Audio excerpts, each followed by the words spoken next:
주의 날 15번째입니다.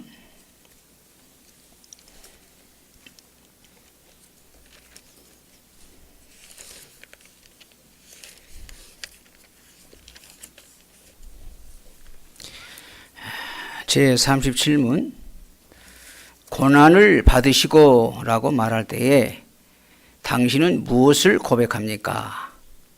지상에서 하셨던 모든 시간 동안, 특별히 마지막 시간에 그리스도께서는 전 인류의 진노를 영혼에 친히 짊어지셨습니다. 그렇게 유일한 속죄의 희생 제물로 고난 받으심으로 우리의 몸과 영혼을 영원한 저주로부터 구속하셨으며 우리를 위해서 하나님의 은혜와 의와 영생을 얻으셨습니다. 제38문 왜 그리스도께서 재판장 본디오 빌라도 치하에서 고난을 받으셨습니까? 그래서는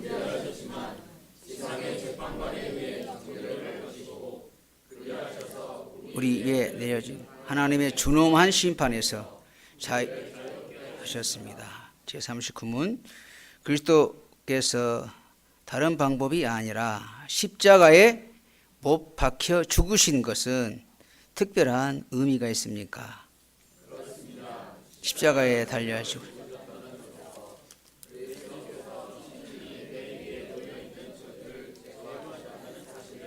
나는 확신할 수 있습니다. 십자가에 못 박힌 사람은 아멘.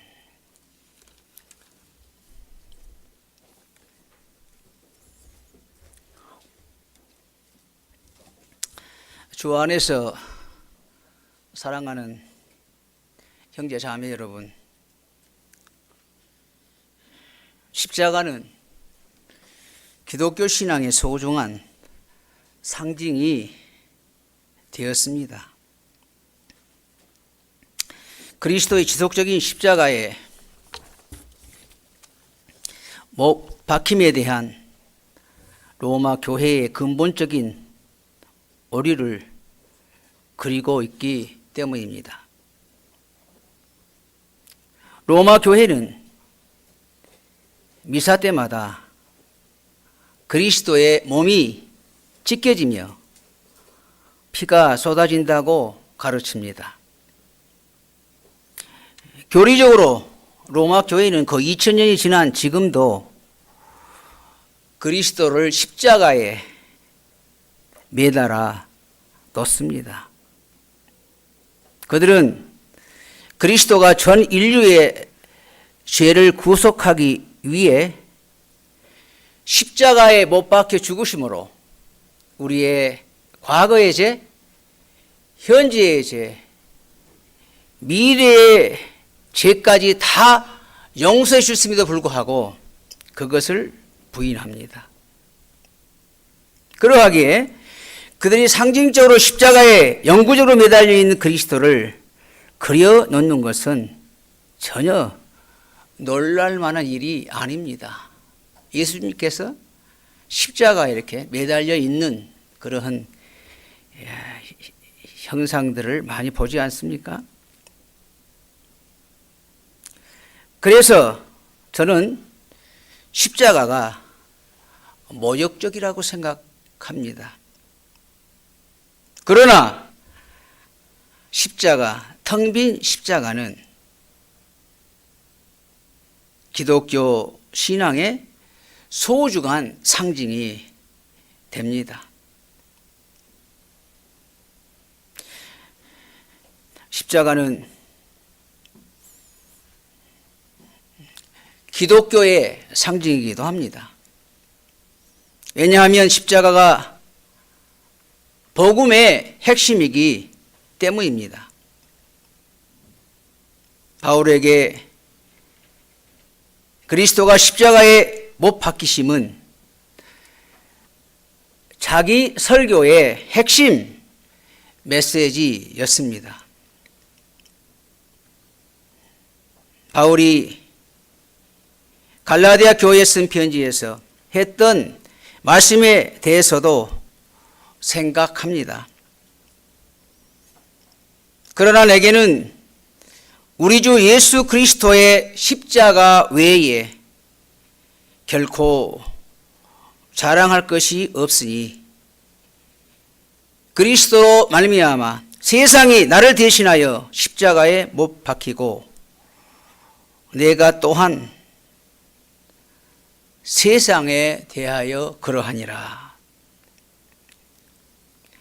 그리스도의 십자가는 다른 사람에게서 다른 느낌을 불러 일으켰습니다. 어떤 이들은 십자가를 역겨워했습니다. 다른 이들은 조롱했습니다.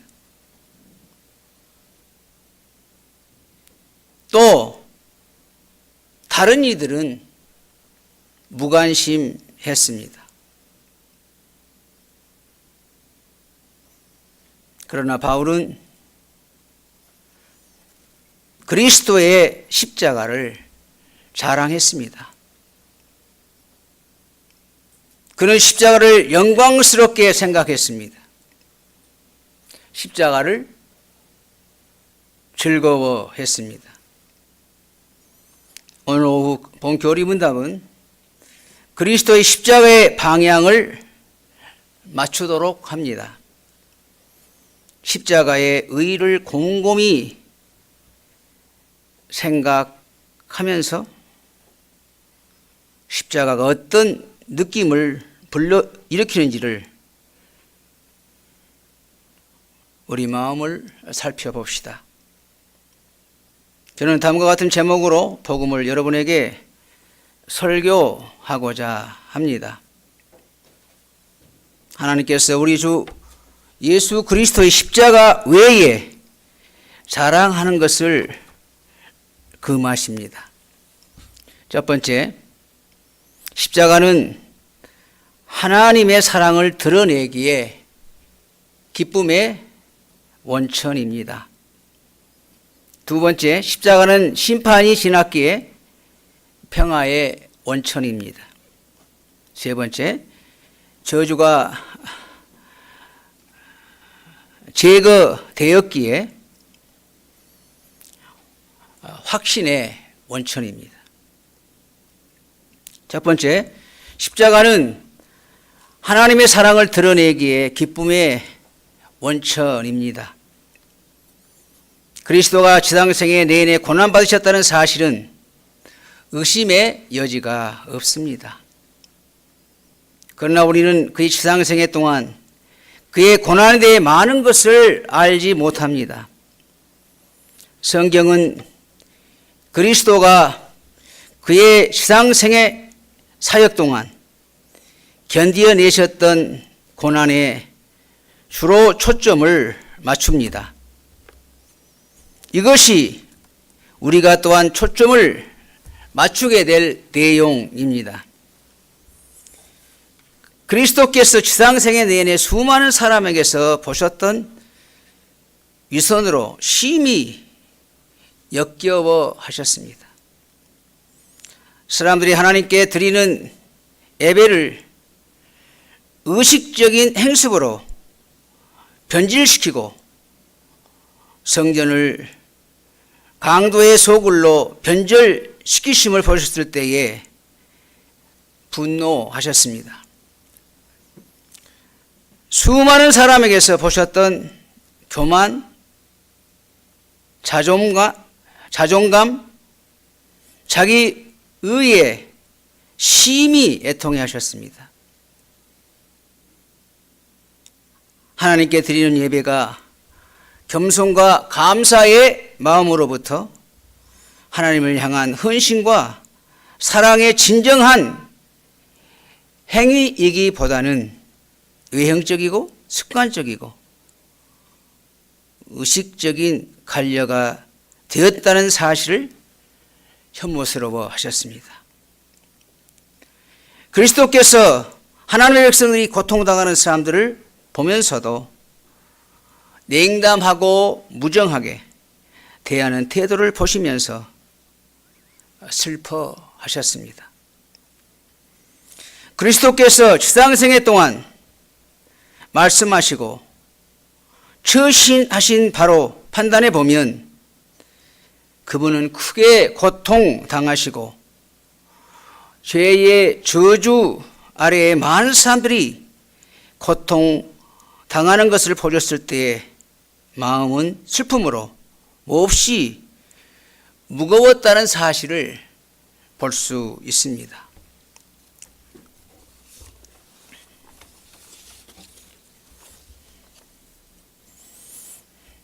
그리스도께서 지상사역의 끝이 점점 더 가까워지면 질수록 육체적인 영적인 고난의 강도가 더 거셌습니다. 그리스도는 어떤 잘못도 하시지 않으셨습니다. 그럼에도 불구하고 마치 폭력범이나 되는 듯이 겟세마네 동산에서 체포되셨습니다. 누가복음 22장 52절에 보게 되면 예수께서 그 잡으러 온 대사장들과 성전들의 군관들과 장로들에게 이르시되 너희가 강도를 잡는 것 같이 금과 뭉치를 가지고 나왔느냐. 예수님께서 유대인 최고회의인 산헤드린 공회 앞에 이끌려 가셨습니다. 날조된 많은 죄책이 예수님께 지워졌습니다. 왜냐하면 아무도 진실하게 예수님을 잘못된 행위로 비난할 수 없었기 때문입니다.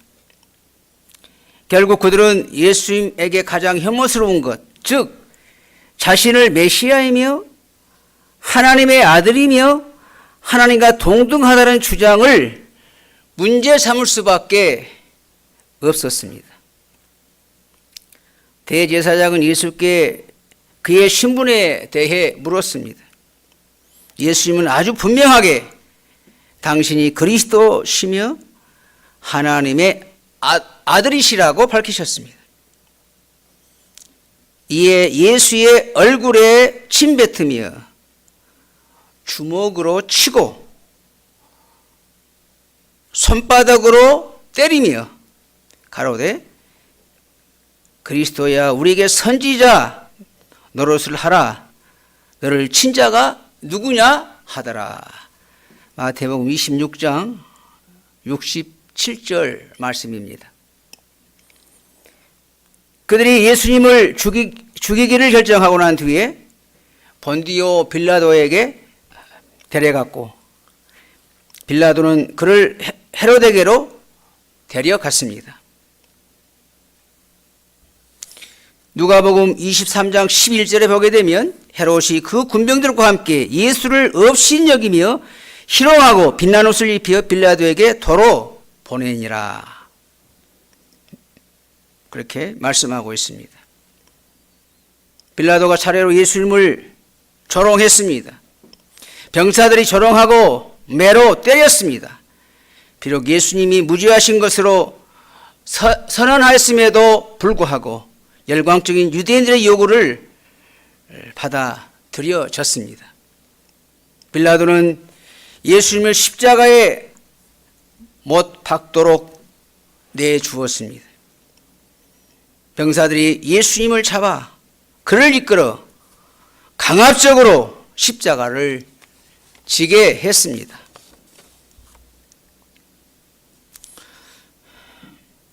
누가는 군중 가운데는 여인들과 예수님의 친구들이 있었다고 들려줍니다. 그들은 매장된 초라한 시신을 보면서 울면서 탄식했습니다. 그들은 십자가에 못 박힌 그를 보면서 울었습니다. 십자가는 그들에게 공의의 풍자입니다. 그들은 십자가를 무지한 사람에 대한 부당한 형벌로 쳐다보았습니다. 십자가를 보는 이해가 다 다르죠. 주 안에서 사랑하는 성도 여러분, 여러분은 십자가를 어떻게 이해하고 계십니까?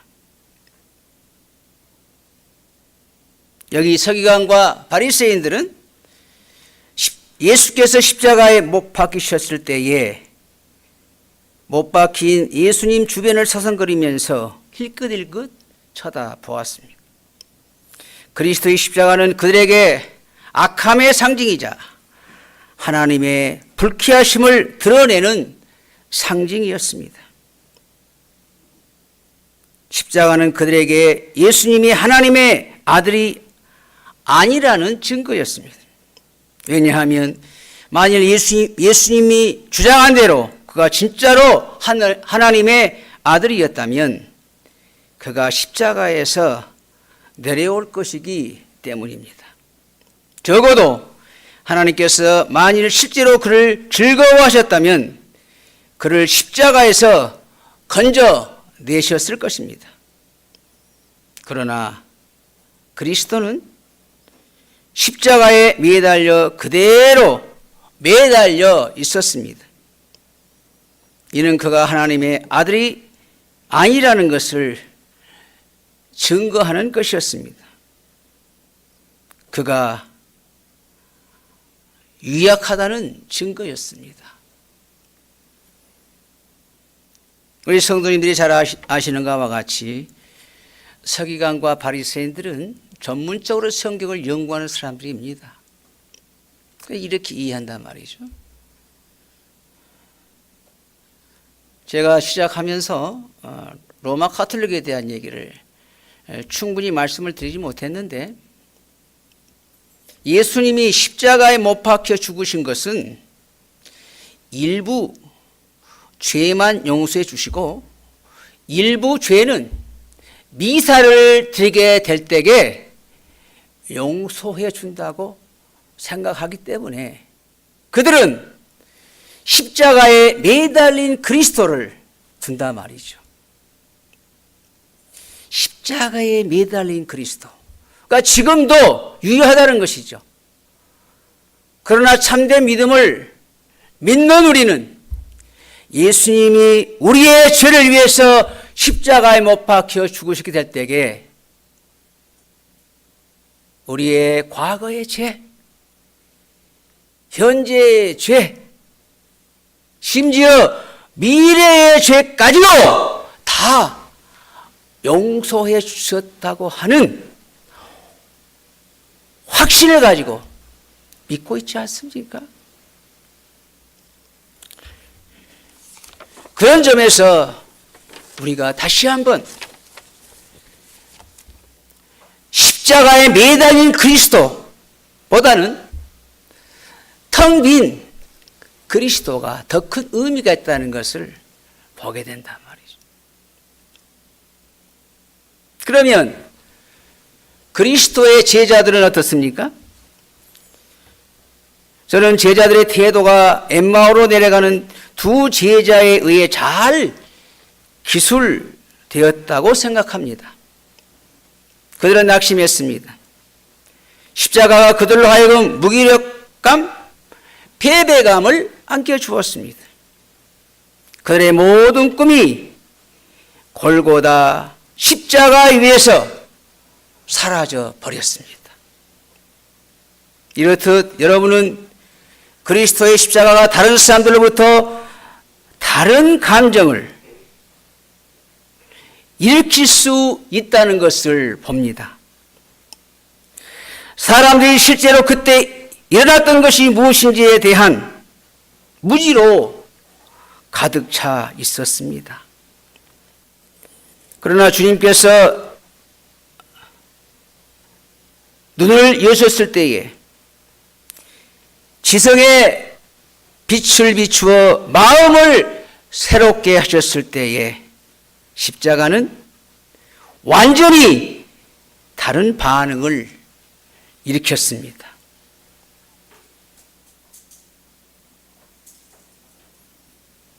예를 들어 이 사실이 엠마오로 내려갔던 두 제자에게 분명하게 되었습니다. 주 예수님께서 그들에게 나타나셨습니다. 누가복음 24장 45절 46절에 보게 되면 저희 마음을 열어 성경을 깨닫게 하시고 또 이르시되 이같이 그리스도가 고난을 받고 제3일에 죽은 자 가운데서 살아날 것이라.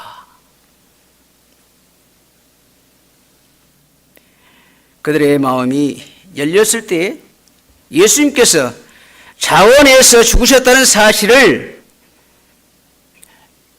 깨달았습니다.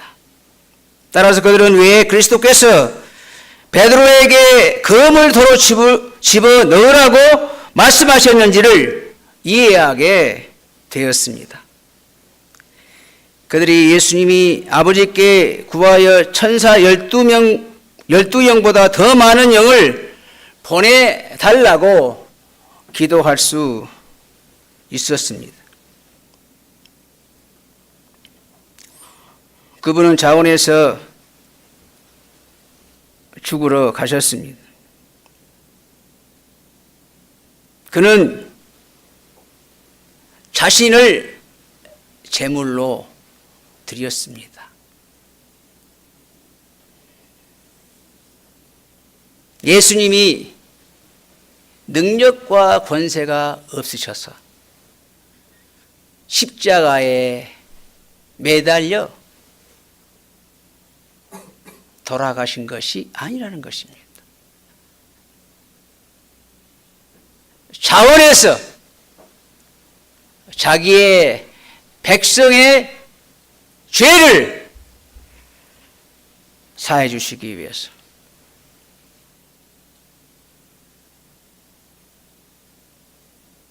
침뱉음을 당하고 십자가에 죽기까지 우리를 사랑하신 것을 보게 됩니다. 우리는 십자가를 생각할 때마다 꼭 기억해야 할 것 한 가지는 예수님이 나의 죄를 위해 십자가에 못 박혀 죽으시게 될 때에 나도 그와 함께 죽었다는 사실이에요.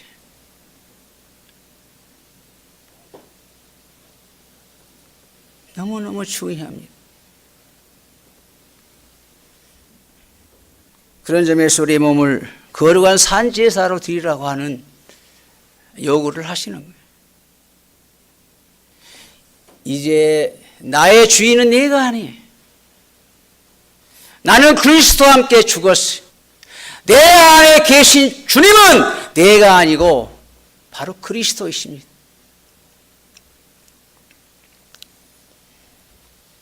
이것이 안 되기 때문에 늘 문제가 되는 것을 봅니다. 제자들이가 열리게 되자마자 십자가가 실제로 어떤 의미가 있었는지를 깨달았습니다.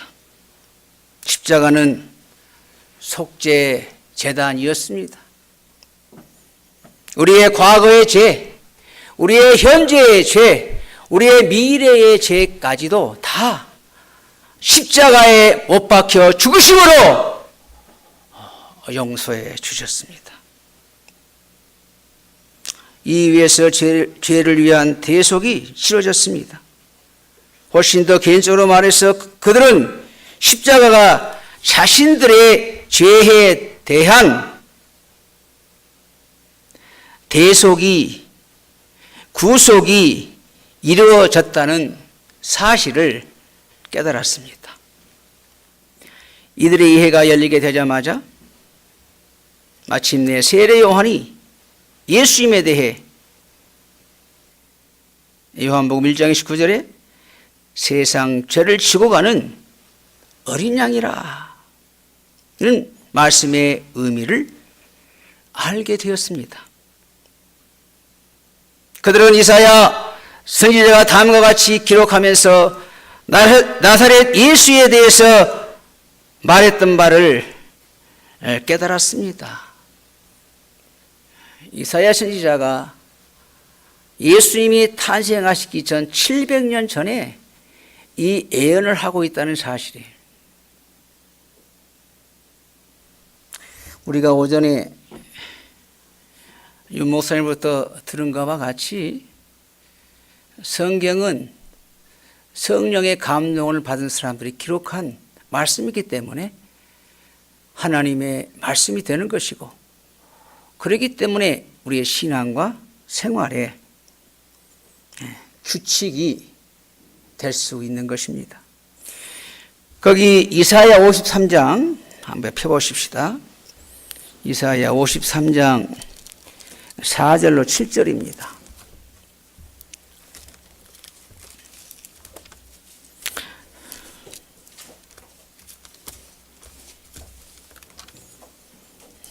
너무나 잘 아시는 말씀이지만 실제적으로 얼마나 적용하고 있는지는 모르겠어요.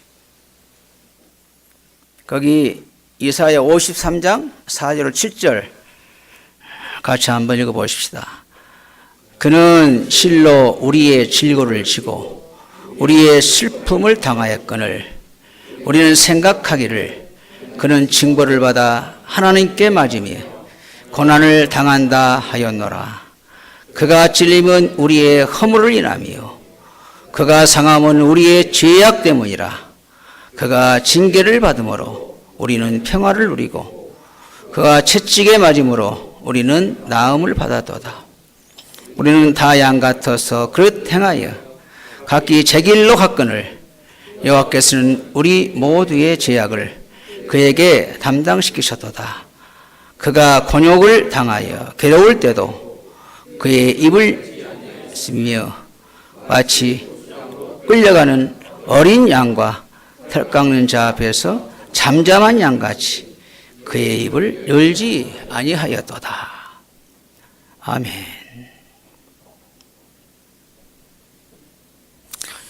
저는 여러분에게 고면하고 싶습니다. 그냥 읽으면 이사야 선지자가 700년 전에 예언한 말씀이구나.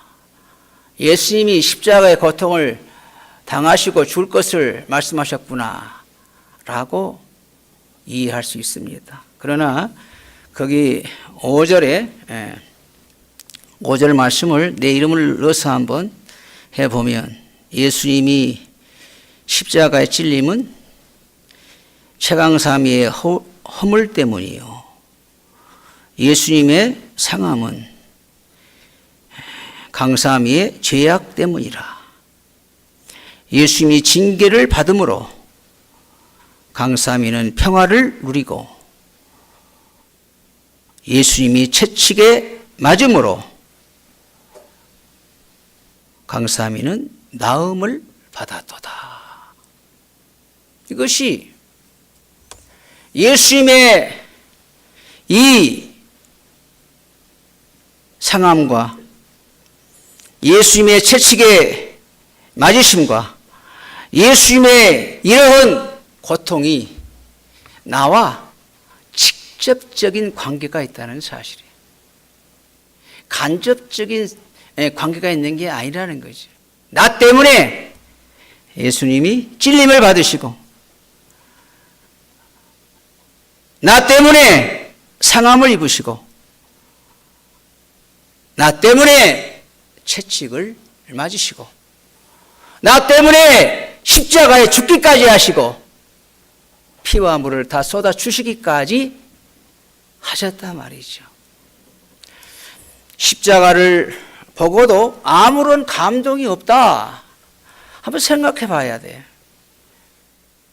중생한 사람인가?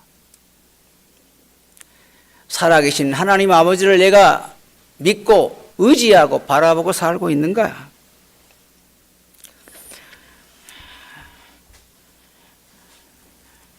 십자가에서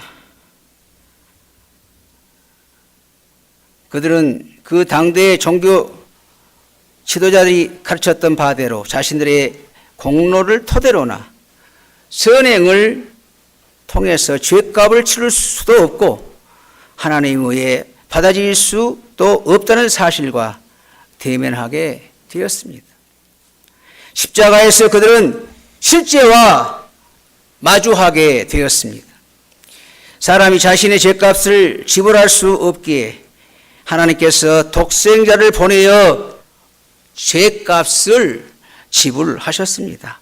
이렇듯 그리스도의 십자가는 수치심과 겸손을 일으켰습니다. 그러나 무엇보다도 십자가는 그들 안에 사랑과 감사의 태도를 불러일으켰습니다. 제자들의 눈이 열리자마자 그들은 이제 십자가를 보면서 그리스도께서 니고데모에게 하셨던 말씀의 의미를 새롭게 발견했습니다. 모세가 광야에서 뱀을 든 것 같이 인자도 들려야 하리니 이는 저를 믿는 자마다 영생을 얻게 하려 하심이니라. 하나님이 세상을 이처럼 사랑하사 독생자를 주셨으니 이는 저를 믿는 자마다 멸망치 않고 영생을 얻게 하려 하심이니라. 하나님이 그 아들을 세상에 보내신 것은 세상을 심판하려 하심이 아니요 저로 말미암아 세상이 구원을 받게 하려 하심이라. 요한복음 3장 14절로 17절 말씀입니다.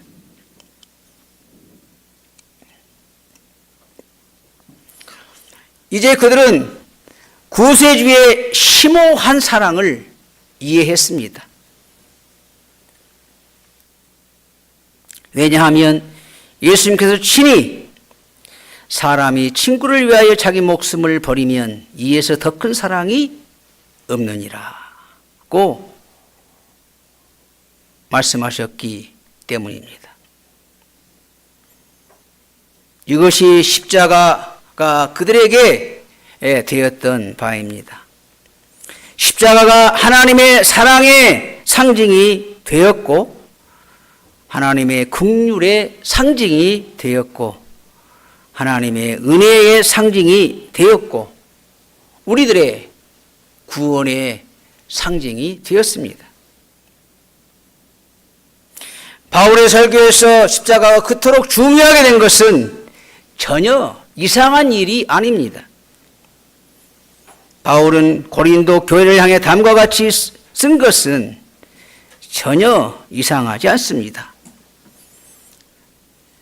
고린도전서 2장 2절에 내가 너희 중에서 예수 그리스도와 그의 십자가에 못 박히신 것 외에는 아무것도 알지 아니하기로 작정하였습니다.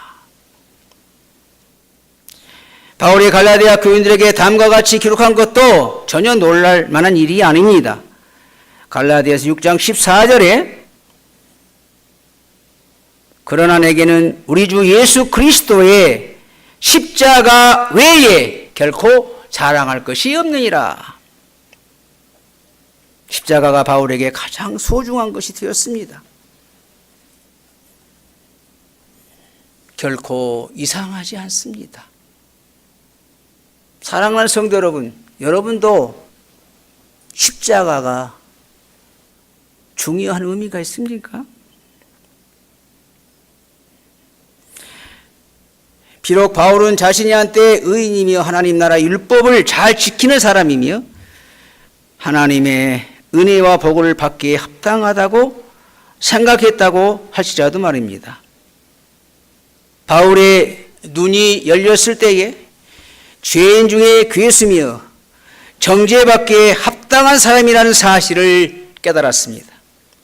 그러나 십자가를 통해서 그의 죄가 씻어졌습니다. 십자가를 통해서 이사야 선지자를 통해서 주님께서 말씀하셨던 그 은혜로운 경이로운 약속이 구체적으로 성취되었습니다. 이사야 1장 14절 말씀과 같이 여호와께서 말씀하시되 오라 우리가 서로 변론하자 너희 죄가 주홍 같을지라도 눈과 같이 희어질 것이요 진홍같이 붉을지라도 양털같이 희게 되리라. 우리가 오전 예배 때 많이 듣던 말씀이죠. 따라서 십자가가 바울의 설교의 핵심이 되었다는 것이 전혀 이상하지 않습니다. 오로지 십자가만 자랑했다는 사실도 전혀 놀랍지 않습니다. 바울이 십자가 복음, 하나님의 사랑과 사람의 구원에 대한 복음 외에 달리 그들에게 전하고자 하는 메시지는 없었습니다. 그런 점에서 십자가는 우리의 기쁨의 원천입니다.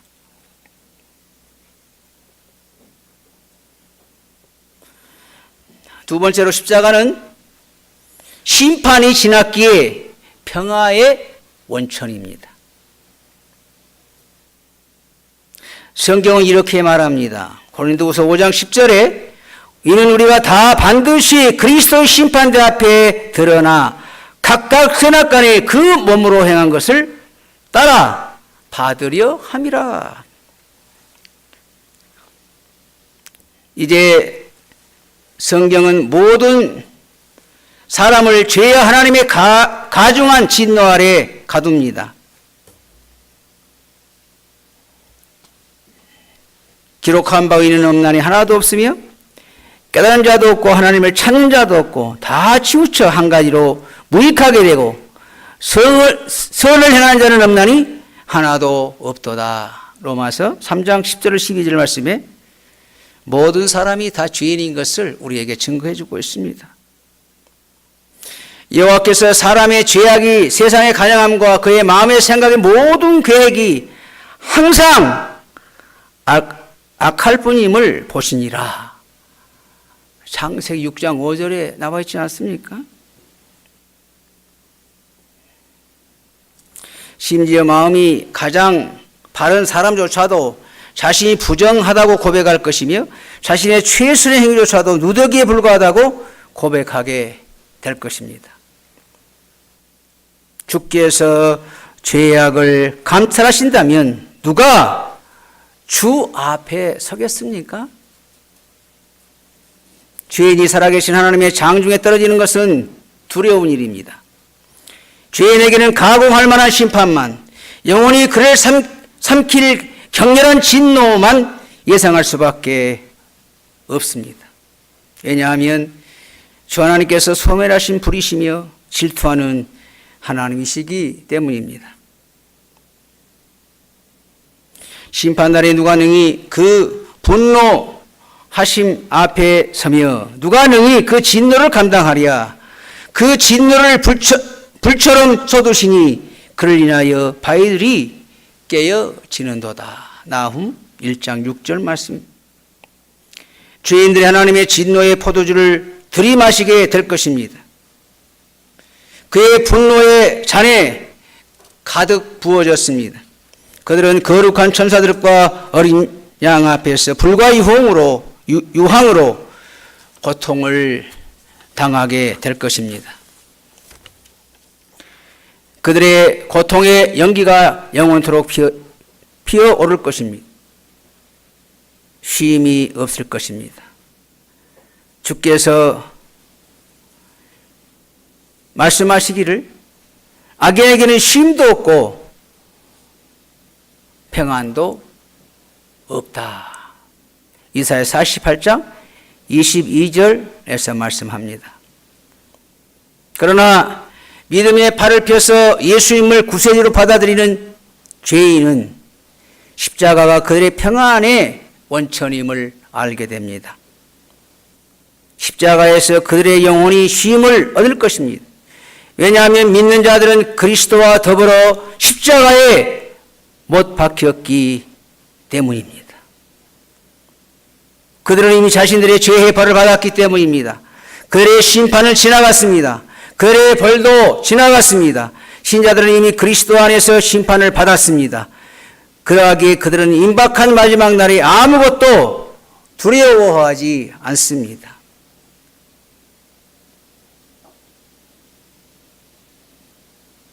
내가 그리스도와 함께 십자가에 못 박혔나니. 이 놀라운 생각을 실제로 바르게 이해하기 위해서 우리는 대표 개념을 잘 알아야 합니다. 본디오 빌라도는 유다의 합법적으로 임명된 관리보다도 훨씬 더 의롭게 처신했다는 것을 알아야 합니다. 빌라도는 하나님의 종으로 하나님의 대리자로서 처신했습니다. 이 사실을 인정하기가 약간 어려울지도 모릅니다.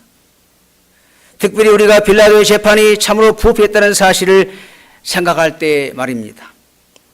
그러나 성경은 빌라도가 하나님의 종이었으며 하나님께서 빌라도를 통해서 사형 언도를 내리셨다고 분명하게 말합니다.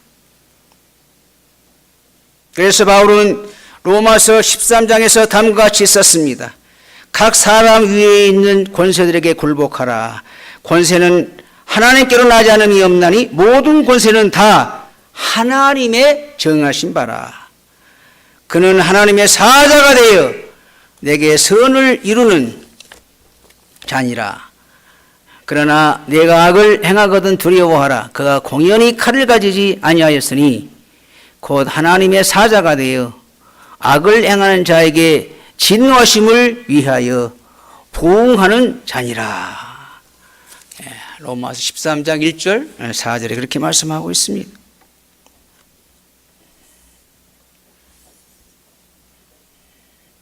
이상하지 않아요? 빌라도는 이스라엘의 총독으로서 예수님을 죄인으로 여기고 형을 집행하는 자인데 하나님의 종이요 하나님의 대리자라. 하나님은 빌라도를 통해서 심판을 집행하십니다. 결국 그리스도를 십자가에 정죄해 드리는 본디오 빌라도가 아니었습니다. 하나님 아버지이셨습니다.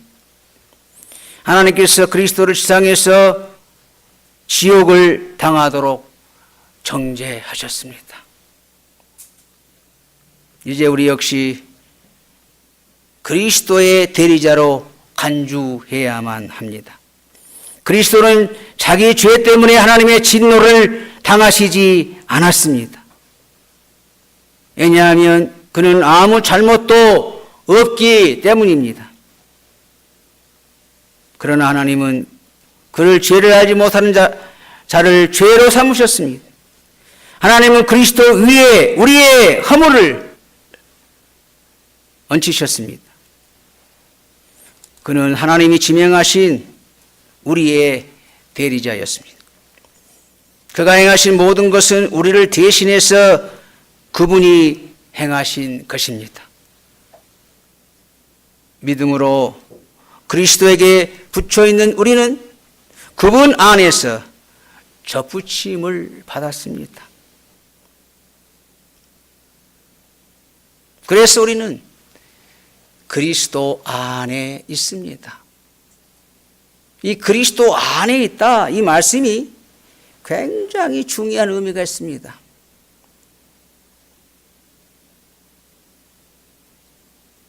너무너무 중요하지. 우리는 그리스도 안에 있다. 그러므로 본디오 빌라도 앞에 서 있는 이는 단순한 사람 예수가 아니었습니다. 믿음으로 그리스도 안에 있는 우리가 본디오 빌라도 앞에 서 있었습니다.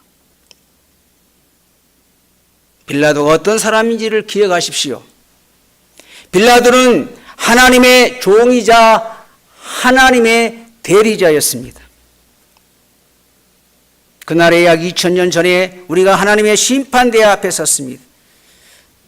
우리는 그리스도 안에서 심판을 받았습니다.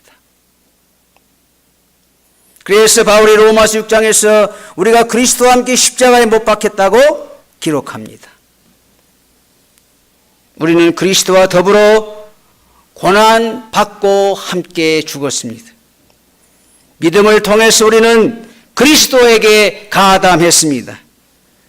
그분의 고난에 참여했습니다. 그분의 죽음에 참여했습니다. 그의 형벌이 우리의 벌입니다. 그의 고난이 우리의 고난입니다. 그의 죽음이 우리의 죽음입니다. 이것이 그리스도 안에 있다고 하는 의미라는 말이죠. AD 33년에 우리는 하나님의 심판을 이미 받았습니다. 동년에 하나님에 의해 벌을 받았습니다. 이 사실 때문에 우리는 다가올 심판에 대해 두려워할 필요가 전혀 없습니다. 왜냐하면 우리는 그리스도 안에서 심판을 받았기에 우리가 다시 심판을 받지 않을 것이라는 사실을 알기 때문입니다. 예수님께서 내가 진실로 진실로 내게 이르노니 내 말을 듣고 또 나 보내신 이를 믿는 자는 영생을 얻었고 심판에 이르지 아니하나니 사망에서 생명으로 옮겼느니라. 요한복음 5장 24절 말씀입니다. 여러분은 또한 십자가가 평화의 원천임을 믿는 우리를 위한 것이라는 것을 압니다. 십자가는 기쁨의 원천입니다. 십자가는 평안의 원천입니다. 마지막 세 번째로 저주가 제거되었다는 확신의 원천입니다. 저는 그렇게 이해해 봅니다. 저주가 제거됐다는 것은 십자가는 축복의 원천이라는 것입니다. 심판이 지나갔다고 말씀드렸습니다. 우리의 모든 죄가 이미 처벌받았다고 말씀드렸습니다. 그러나 이 말이 사실에 대해 의구심이 일어날 때가 있습니다. 이러한 의구심은 우리가 이따금씩 경험하는 고난 때문에 일어납니다. 우리가 매일 저지르는 죄 때문에 일어납니다. 만일 우리가 항상 삶에서 좋은 것만 즐긴다면 결코 저주가 말끔하게 치워졌는지 여부에 대해 의심하지 않을 것입니다. 만일 항상 건강하고 활기참을 즐긴다면, 자유와 본성을 누린다면 의심에 대해서 공격받지 않을 것입니다. 그러나 사실은 우리가 이따금씩 질병이나 빈곤을 경험한다는 것입니다. 때때로 여러 곳에서 하나님의 백성들이 잔인한 독재자에게 고통을 받으면서 한평생 극심한 가난 속에 살았습니다. 하나님께서 때때로 우리 삶의 길을 지휘하시기 위해서 깊고 힘든 골짜기를 지나가도록 선택하신다는 것도 부인할 수 없는 사실입니다. 하나님 오직 당시만 하신 몇 가지 이유 때문에 그렇게 하십니다. 어쩌면 우리를 시험하기 위해서거나 아니면 인내를 쌓기 위해서 말입니다. 때때로 하나님께서는 우리가 환난을 경험하도록 허용하십니다. 그래서 로마서 5장 3절 4절 말씀 보게 되면 다만 이뿐 아니라 우리가 환난 중에도 즐거워하나니 이는 환난은 인내를, 인내는 연단을, 연단은 소망을 이루는 줄 알미로다. 아멘. 환난 중에도 즐거워해야 할 이유가 여기 있지요. 환난을 통해서 인내를 배우게 하고 연단을 받게 하고 좀 더 성숙한 신앙의 인격을 갖게 해주시기 위해서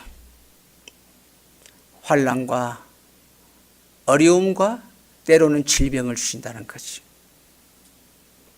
때때로 하나님께서 우리의 죄 때문에 우리를 징계하시고 책망하시기 위해서 고난을 당하게 하신다는 것도 사실입니다. 그러나 하나님은 우리를 사랑하시기 때문에 그렇게 하십니다. 우리는 이와 같은 징계에 의해서 결코 낙심해서는 안 됩니다. 히브리서 12장 6절 말씀에 주께서 사랑하신 자를 징계하시고 그의 받으시는 아들마다 채찍질 하심이니라. 우리가 질병이나 슬픔을 당할 때에, 시련이나 환난을 당할 때에 하나님의 사랑과 은혜를 의심하는 것을 중단해야 합니다. 특별히 우리의 양심이 우리의 많은 죄와 허물에 대해 비난할 때 그렇게 해야 합니다. 하나님께서 옛 언약 백성들에게 다음과 같이 말씀하지 않으셨습니다. 무릇 율법 행위에 속한 자들은 저주 아래 있나니 기록된 바 누구든지 율법책에 기록된 대로 온갖 일을 항상 행하지 아니하는 자는 저주 아래 있는 자라 하였습니다. 우리가 오전 설교에도 배웠지요. 하나님의 계명의 말씀에 순종하는 자는 축복을 받지만 하나님의 언약의 말씀에 불순종한 자들에게 저주가 있다. 는 사실입니다. 그리스도께서 실제로 우리 위에 있는 저주를 다 주무셨다는 것을 확신케 하기 위해서 하나님께서 예수님이 특별한 방식으로 죽도록 정하셨습니다. 하나님께서 주의 깊게 사건들을 지휘하셔서 그리스도가 자신이 했던 특별한 방식으로 죽으셨습니다.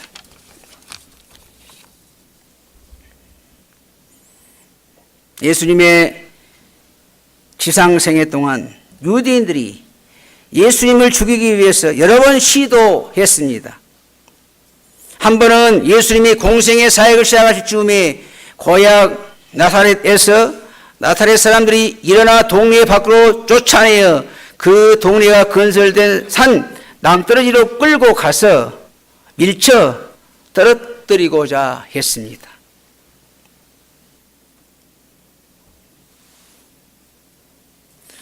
또 다른 때에 유대인들이 예수님을 향해 돌을 던지고자 했습니다. 두 경우 모두 예수님은 피하셨습니다. 왜냐하면 아직 당신이 죽을 때가 되지 않았기 때문입니다. 그러나 때가 찼을 때에 유대인들은 예수님을 향해 돌을 던지지도 않았고 절벽 끝으로 데려가서 밀치지도 못했습니다. 로마가 유대인들이 사형을 집행하는 것을 금지했기 때문에 유대인들이 이렇게 하지 않았습니까? 아닙니다. 왜냐하면 이 사실이 앞에 두 경우에서 예수님을 죽이려는 시도를 막지 못했기 때문입니다. 로마법이 오순절 이후에 스데반을 죽이는 것을 막지도 못했습니다. 예수님을 돌로 던져 죽이려는 시도나 절벽으로 밀쳐 죽이려는 것을 막는 것은 로마가 아니었습니다. 하나님이셨습니다. 하나님께서 예수님이 분노한 군중에 죽는 것을 원치 않으셨습니다. 하나님은 예수님이 당신의 종들 가운데 하나에 의해 공적으로 다루어지기를 원하셨습니다. 하나님은 예수님이 나무에 매달리기를 원하셨습니다. 왜 그렇습니까? 예수님이 실제로 우리 위에 놓인 저주를 짊어지셨다는 것을 십자가 위에서 증명하시기 위해서입니다.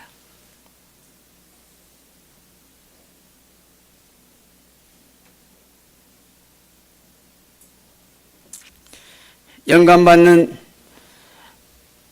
사울을 통한 하나님의 계시는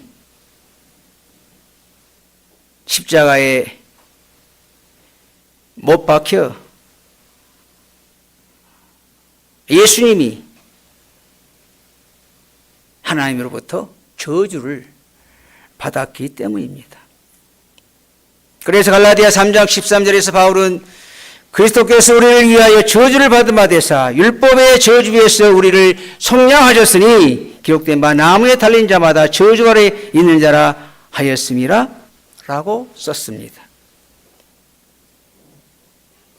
결과적으로 우리는 십자가를 보면서 그리스도께서 당신을 우리의 구세주와 주님으로 진정으로 받아들이는 우리 모두를 위해 저주를 담당하셨다는 것을 마음에 확신합니다. 삶의 온갖 공경과 환난을 당합니다. 주님께서 우리의 삶을 어둡고 힘든 골짜기로 이끄실지도 모릅니다. 그러나 우리는 우리 아버지께서 어떤 이유에서건 우리가 하나님에 의해 저주받지 않았다는 확신을 얻습니다. 우리가 경험하는 것이 무엇이든지 사랑으로부터 주어진 것이며 우리의 구원에 이바지하게 될 것입니다. 왜냐하면 그리스도는 우리를 위해 죄의 저주를 짊어지셨기 때문입니다. 이에 대해서 우리가 십자가를 바라볼 때에 확신을 얻습니다. 주 안에서 사랑하는 형제 자매 여러분, 이 모든 말씀을 들었기에 여러분은 십자가가 바울이 왜 그토록 자랑하는 소중한 상징이 되었는지, 그의 바울의 메시지의 핵심이었는지를 볼 수 있습니다. 십자가는 우리에게 즐거운 감정을 일으킵니다. 왜냐하면 십자가는 하나님의 사랑을 드러내기 때문입니다. 십자가는 우리 안에 평화의 의식을 일으킵니다. 왜냐하면 우리 죄에 대한 심판이 지나갔기 때문입니다. 십자가는 우리에게 죄에 대한 저주가 단번에 우리에게서 제거되었다는 확신을 제공합니다. 우리가 바울과 같이 우리의 주님의 십자가만을 자랑하고 이것을 우리가 교회 안에서 피차 격려하는 핵심 메시지로 만들고 우리 이웃과 직장 동료와 더불어 공유하는 핵심 메시지로 만드시기 바랍니다. 아멘.